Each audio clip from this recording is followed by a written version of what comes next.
In this lesson, we'll begin our study of supply, having studied demand and looked at how it's graphed, looking at movements and also the determinants which create shifts. We now turn our attention to the other side of the market, which is the producers. So first thing we want to do, of course, like we did with demand, we want to define what supply exactly means. So supply is a behavior. Therefore, it's something that the producers do. So just like demand and it being a behavior of consumers, supply is a behavior of the producers. Consumers demand products and producers supply them. So supply is the behavior of the producers in which they, of course, produce goods for purchase by consumers. So the interaction between producers and consumers takes place in the market. We call these words, of course, supply and demand. And along with demand, supply influences the price of goods in the market. In our last lesson in this unit, we'll actually spend our time looking at the exact points on that. But for right now, we want to study the other side of the market, which is, of course, supply. So the amount of a good producers want to sell at each price is the quantity supplied. Quantity supplied refers to the amount of good or service that producers, now remember, the willing and able. Producers may be willing to sell something at a smaller price, but they may not necessarily be able. At the same time, of course, they may be able to, and they may just not be willing to. So whereas consumers were willing and able to purchase goods as prices increased and the willingness and the ability went down, for producers, the willingness and the ability to produce goods is based on the market price as well, except for when it begins to go down, they become less likely or less willing or less able to produce a good. So producers may be able to sell a good at a certain price, but they may not actually be willing to do so. So we talk about this law of supply. So other things remaining equal, remember, we're only isolating one variable here. The quantity supplied of a good rises when the price of a good rises and falls when the price of a good falls. So supply has a converse relationship, whereas demand had an inverse relationship. So supply, remember, it's a converse relationship. As prices increase, quantity supplied will increase as well. We can look at that right here. So when the price increases, the quantity supplied increases. Notice they move in the same direction. Okay, they're moving up. Now when price falls, quantity supplied falls as well. So they move downward. So whenever we're talking about supply, price and quantity supplied will move in the same direction. So why is that though? Why do price and quantity supplied have a converse relationship? Well, the answer is because of incentives. As prices increase, the incentive to produce goods increases as well. And the reason is because of profits and total revenue. As prices increase, you'll supply more goods because when those goods are bought, they're bought at a higher price, therefore you make a greater profit. When prices fall, you won't supply as much because you have less of an incentive to make a profit. So it's all about the incentive of profit based on prices rising and lowering, and that creates, of course, the changes in quantity supplied. So as prices increase, the opportunity for increased profits increases as well. If prices fall too low, producers may stop production altogether. Much like demand, supply is based off of schedule and the table that we looked at. So when analyzing supply, we are analyzing the relationship between the quantity supplied of a good and the price of that good. As with demand, other factors remain the same in order to isolate the variables. And the best way to visualize a relationship is through the use of a supply schedule, just like we did with demand. So the supply schedule shows the relationship between a list of quantities supplied at different prices. So let's look at the supply table. So here we have our supply table. Notice, of course, that as prices increase, the quantity supplied increases as well. Okay, so make sure you pay attention to that. Whenever we're talking about supply, price and quantity supplied will always move in the same direction.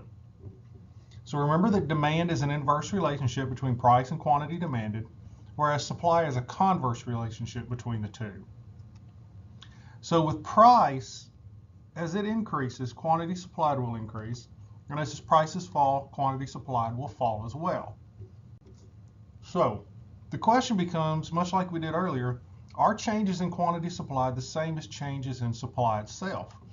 Okay, so if you remember the lessons on demand, changes in QD were not the same as changes in demand, and that's the case here as well. So when we look at supply, only price can cause a change in quantity supplied. So like we said earlier with demand, if we want to change the quantity supplied, then we change the price. Nothing else, of course, within our model changes the quantity supplied except for the price. And of course, that's the basis for the law of supply. So what causes a change in supply?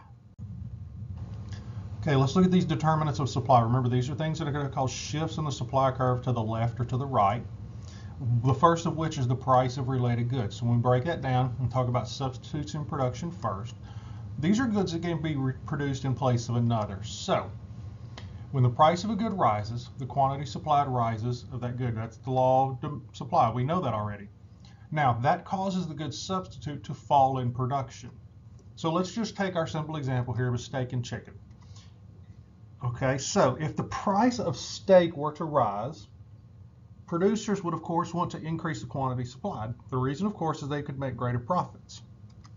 Now, the price of chicken remains the same. It never changes here. What happens, though, of course, is the quantity supply of chicken goes down because we're supplying more steak. In that case, these two goods would be substitutes. So if the price of steak were to increase, people will make more steaks. They will make less chicken. The price of chicken didn't change, but you'll buy less chicken and buy more steak. That is this price of related goods, and this substitutes in production. Okay, our next one is complements in production. So, goods that are produced along with another good. These complementary goods will rise in production when their complements rise. So, if we take steak and let's say ribs. So, if the price of steaks increase, the quantity supplied will increase. Well, how do we increase the quantity supplied of steaks? Well, we got to get more cattle.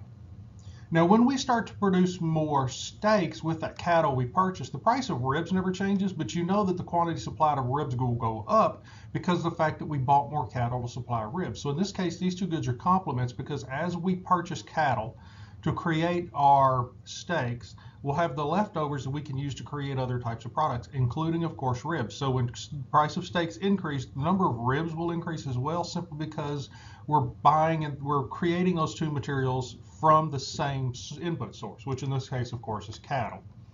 So if the price of steak went up, producers would supply more steak. That would lead them to supply more ribs as well, since as they cut the steaks, they would not want to waste the ribs. They could supply them as well. That kind of leads us into our second factor, which is input prices.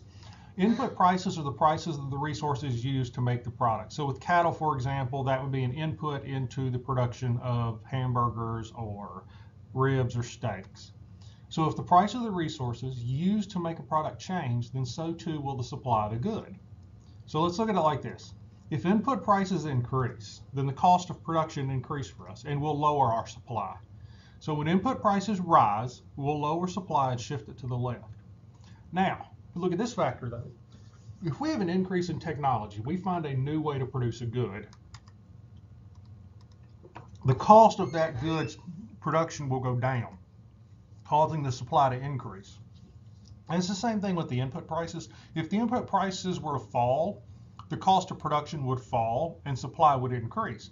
However, what we tend to notice is that when input prices fall, it's usually a result of an increase in technology, which means we can make more by using lease. It's not like the price of cattle is going to drop anytime soon. It's what we're saying basically is that we found a new way to be more efficient in the production of steak from those cattle. So make sure you understand this input of how input prices work, but also how technology plays a role. Okay, factor number 3, expectations. Expectations about future performance will affect the supply of goods. The rising price of oil has led car companies to develop more fuel-efficient cars. You've seen these electric cars, these hybrids, and other things of this nature. Well, why did they do that? Well, they did that because the price of oil was increasing, which meant it was costing consumers more money to drive their cars. So they produced alternatives. At the same time, energy companies are always doing the same thing because they're looking to develop alternative fuel sources, because that way they're not dependent on oil when it comes time for them to sell more power. And then we have the number of suppliers. So as the number of suppliers enter the market, the larger the supply becomes.